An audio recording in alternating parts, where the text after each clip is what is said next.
मित्रांनो नमस्कार. कायदेशीर माहिती देणारा म्हणजे YouTube चॅनलमध्ये तुमचं स्वागत आहे. आजचा विषय नॉन ऑक्युपन्सी चार्जेस. खास करून सोसायटीमध्ये नॉन ऑक्युपन्सी चार्जेस जे आकारले जातात ते कधी आकारले जातात आणि ते भरावे लागतात का नाही भरावे लागतात त्याबद्दलची आज माहिती आपण घेणार. पहिली गोष्ट, जी सोसायटी आहे, आपण सदनिका मालक आहोत. तुम्ही सोसायटीत कुठच्या तरी राहतात आणि तुम्ही सोसायटीतली जागा तुमच्या ताब्यात घेतलेली आहे पण तिथे राहत नाही. आपल्याकडनं गृहनिर्माण संस्था नॉन ऑक्युपन्सी शुल्क आकारू शकते का यावरती आपण आज चर्चा करणार आहोत. पहिली गोष्ट ही की मालकाकडे ज्यावेळेला हस्तांतरित केलं जातं तेव्हा त्यांनी ते घर वापरणं हे अपेक्षित आहे.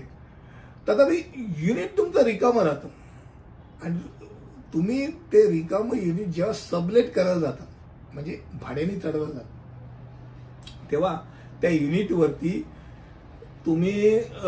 तुम्हाला नॉन ऑक्युपन्सी चार्जेस भरायलाच पाहिजे. तुम्ही त्याच्यावरती अर्थार्जन करताय त्यामुळे सोसायटीला त्या अर्थार्जनचे साधारणतः बहुतांशी सोसायटीमध्ये 10% किंवा एक भाडं नॉन ऑक्युपन्सी चार्जेस म्हणून उचलले जातात.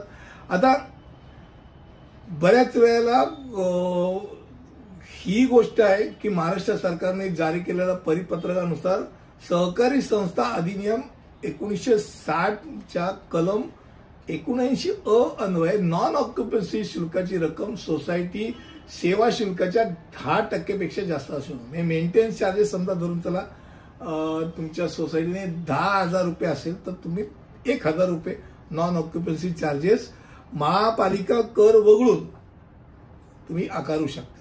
आता नॉन ऑक्युपन्सी चार्जेस कधी आकारले जात नाहीत हे आपण माहिती करू. पहिली गोष्ट म्हणजे तुम्ही स्वतःसाठी निवासी म्हणून परिसर वापरत आहात, म्हणजे तुम्ही रेसिडेन्शियल म्हणून तुम्ही स्वतः वापरता, तुमचा नॉन ऑक्युपन्सी चार्जेसचा काही संबंध येत नाही.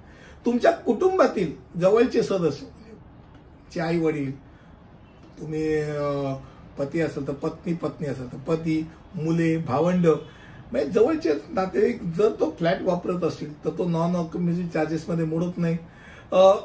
तुम्ही सबलेट केलं नाही, रिक्त किंवा लॉक लावलेला आहे तर अशा वेळेला नॉन ऑक्युपन्सी चार्जेस हे सहसा आकारले जात नाही. पहिली गोष्ट म्हणजे की ज्या वेळेला तुम्ही व्यावसायिक लाभ घेता त्या मालमत्तेच्या अगदी डोक्यात ठेवा. सोसायटीच्या तुमच्या मालमत्तेत तुम्ही त्याचा व्यावसायिक लाभ घेत असाल, सोसायटीच्या देखभाल बिलचं तुम्हाला नॉन ऑक्युपन्सी शुल्क पडणार आहे हे डोक्यात राहू द्या. त्याचा तो अधिकार आहे कारण तुम्ही नॉन ऑक्युपन्सी चार्जेस इतर दुरुस्ती निधी आणि करांसहित समाविष्ट त्यात केलं जातं आणि तुम्ही मग नंतर बोंबलता की बाबा अरे तर मी तर मेंटेनन्स पण भरतो ना, पण तुझे समजा पेईंग गेस्ट आहेत 4 तुझ्या घरामध्ये, तर 4 पेईंग गेस्ट ते सगळं जो पाणी बिणी सगळं जे वापर करतात आणि तुम्ही त्याच्यावरती ते कमवतात तर ते सोसायटीचा जो काही खर्च होतो पाण्यापासून सुविधापर्यंत आणि सुविधांपर्यंत त्याचे पैसे कोण भरणार? ते अतिरिक्त आहे ना. नाहीतर रिकामा ठेवा, नाहीतर तुम्ही वापरा. हा सगळा भाग आहे. नॉन ऑक्युपन्सी चार्जेस तुम्हाला आज माहिती म्हणून तुम्हाला सांगितली. ज्या वेळेला भाड्याने देतात त्यावेळेला नॉन ऑक्युपन्सी चार्जेस तुम्हाला लागतात हे डोक्यात राहू दे. पुढच्या व्हिडिओमध्ये असंच काहीतरी नवीन घेऊन येईल. तिथपर्यंत इथेच थांबतो. धन्यवाद.